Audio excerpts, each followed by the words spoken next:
चलिए आज आपको लेके चलते हैं हज़रत अलाउद्दीन अली अहमद साबिर पाक रहमतुल्लाह अलैहि का आस्थाना, जो कि ज़िला हरिद्वार उत्तराखंड में है।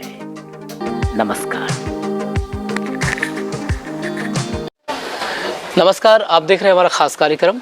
और आज हमें कलिया शरीफ के अंदर, जो कि हज़रत अलाउद्दीन अली अहमद साबिर पाक रहमतुल्लाह अलैहि के आस्थाने के नाम से विश्व प्रसिद्ध दरगाह है और जिसका उर्स शुरू हो चुका है। और ये जो मेला होता है ये प्रतिवर्ष लगाया जाता है, लेकिन पैंडमिक के चलते हुए इस बार आप देख रहे हैं कि कलियर के अंदर भीड़ बिल्कुल नहीं है।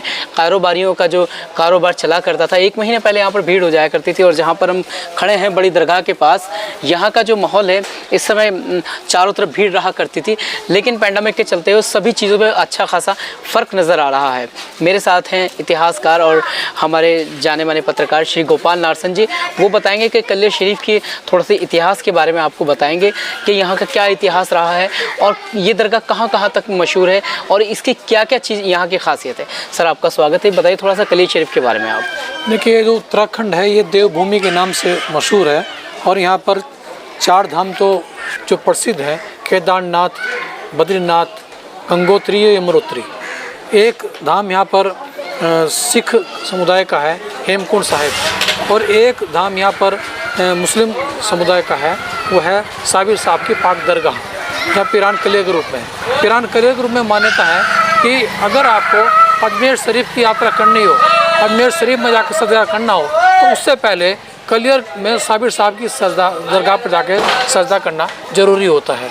और ये साबिर साहब इतनी बड़ी शख्सियत रहे हैं कि उनके जो सब्र का जो इम्तहान था, उन्होंने उस वक्त यहाँ पर एक तरह से कह सकते हैं तपस्या की साधना की, पर जो ऊपर वाले की परवरदिगार की जो याद में वो रहे हैं।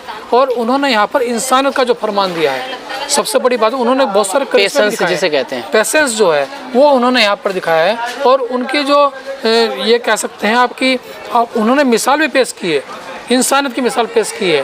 और उन्होंने अपने जो उनकी जो साधना थी, जो तपस्या थी, जो उनकी इबादत थी, उसके बल पर उन्होंने यहाँ पर करिश्मे भी दिखाए हैं बहुत सारे। अच्छा, एक यहाँ पर कलिया शरीफ है, हरिद्वार नज़दीक लगा हुआ है और गंगा जमुना की तहजीब अगर किसी को देखनी हो तो वो कलिया शरीफ में आ जाए।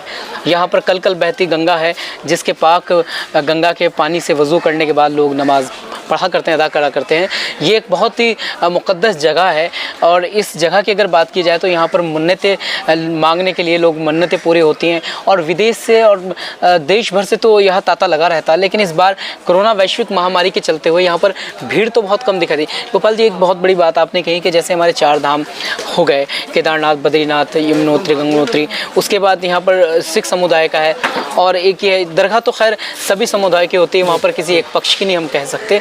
लेकिन एक छोटी सी और बात जानना चाहूँगा कि जो कोरोना वैश्विक महामारी है, इसका कितना फ़र्क पड़ रहा है यहाँ सब पर पड़ेगा, चाहे वो 4 धाम की हो उनकी, चाहे ये हेमकुंड साहिब की हो, चाहे पिरान कलिया साहिब की हो, सब जगह ये असर तो पड़ना लाजमी है।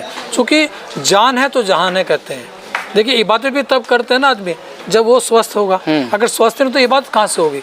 इबादत होने के लिए शरीर का भी और मन का दोनों का स्वस्थ होना बहुत ज़रूरी है। और मैं आपको एक बात और बता दूँ कि जैसे आप हज की यात्रा करने जाते हो तो वहाँ से आप क्या लाते हो, आबे जमजम लाते हो। तो वही यहाँ पर जो गंगा की जो धारा है, गंगा का जो गज्जल है, वो भी एक आबे जमजम से कम नहीं है। तो यहाँ पर कलियर शरीफ के पास से ये बह रही है गंग नहर जो जा रही है, तो यहाँ पर ये बहुत बड़ी बात मैं कह सकता हूँ। और एक हरियाली का एक रास्ता भी है।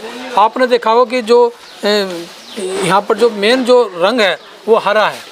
हरा किस चीज़, स्पिरिचुअल चीज़ें, इस चीज़ का प्रतीक है हरा।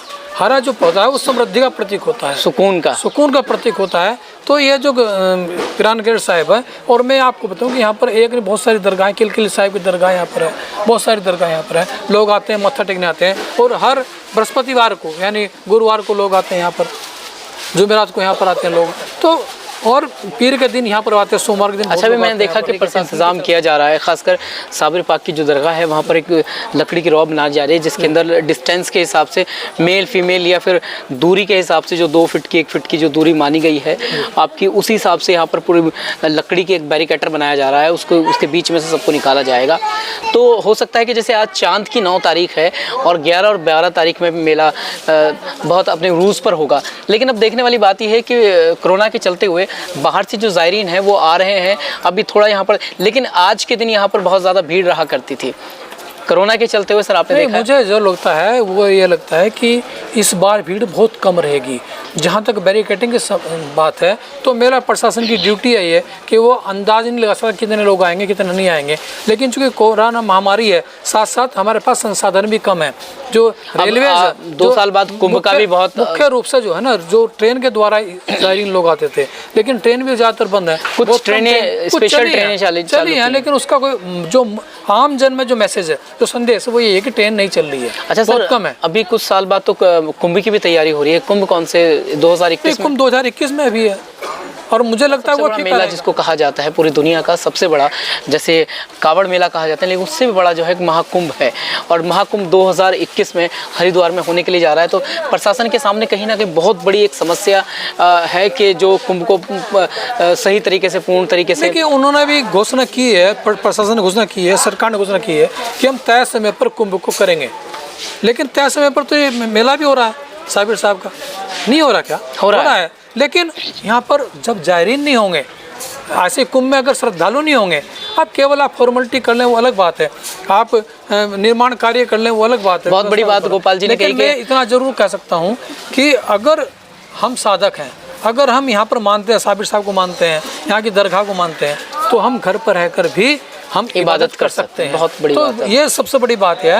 हमारे अंदर मन के अंदर आस्था होनी चाहिए, विश्वास होना चाहिए, परमात्मा वहीं पर विद्यमान रूप से। और अगर हम देखिए भीड़ पैदा करने के लिए, मुझे लगता है कि अभी कोरोना गया नहीं है, तो इसलिए हमें सावधानी बहुत ज़रूरी है और सावधानी ही बचाव है। तो हमें सावधानी बरतते हुए, डिस्टेंस मेंटेन करते हुए, और अगर हम नहीं आ पा रहे हैं, जो लोग घर पे हैं, आस्थावान है, तो घर से रहकर ही वो बात करें। मैं तो ये दरख्वास्त करूँगा। बहुत अच्छी बात है, आपसे बात करके अच्छा लगा है। लेकिन जैसे श्री गोपाल नारसिंह जी ने बताया कि भगवान हर जगह विद्यमान है, जहाँ भी आप इबादत करें वहीं पर भगवान विद्यमान है। साबिर पाक रहमतुल्लाह अलैहि के आस्थाने पर हम लोग खड़े हैं और आप देख रहे हैं कि यहाँ पर ज़ायरीन किसी तरह के नहीं हैं। इस चैनल के माध्यम से आपको दिखाने की कोशिश की जा रही है कि आज के दिन यहाँ पर बहुत ज़्यादा भीड़ लग जाया करती थी। मैं कैमरामैन से कहूँगा थोड़ा सा दुकान दिखा दें।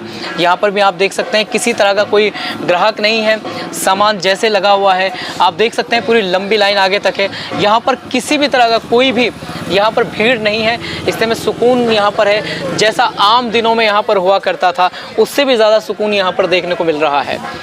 फिर किसी ऐसे विषय पर चर्चा होगी, तब तक के लिए बने रहिए हमारे साथ। इसके लिए हमारा यही कहना है कि आज 9 तारीख है, जबकि 9 तारीख में हर साल काफ़ी ज़्यादा भीड़ हो जाया करती थी, लेकिन कोरोना की वजह से भीड़ आप देख रहे हैं यहाँ पर बिल्कुल ना के बराबर है।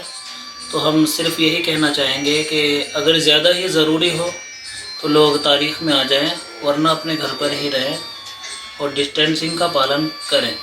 कम आ रहे हैं अभी? कम आ रहे हैं जी। दुकानदारी फ़र्क है, मतलब पहले के मुताबिक कितना फ़र्क पड़ा है? बहुत फ़र्क है यहाँ पर पहले के कुछ नहीं है जी।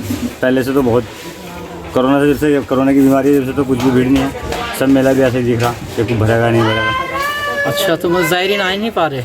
आ नहीं पा रहे, जब ये बीमारी ऐसी चल गई क्या करें। यहाँ दरगाह में भीड़ भी कुछ नहीं। आज देखो 9 तारीख हो गई, 9 तारीख में बहुत भीड़ रहा करती है यहाँ पे, और आज कुछ नहीं है। सब दुखी हैं, सब परेशान हैं।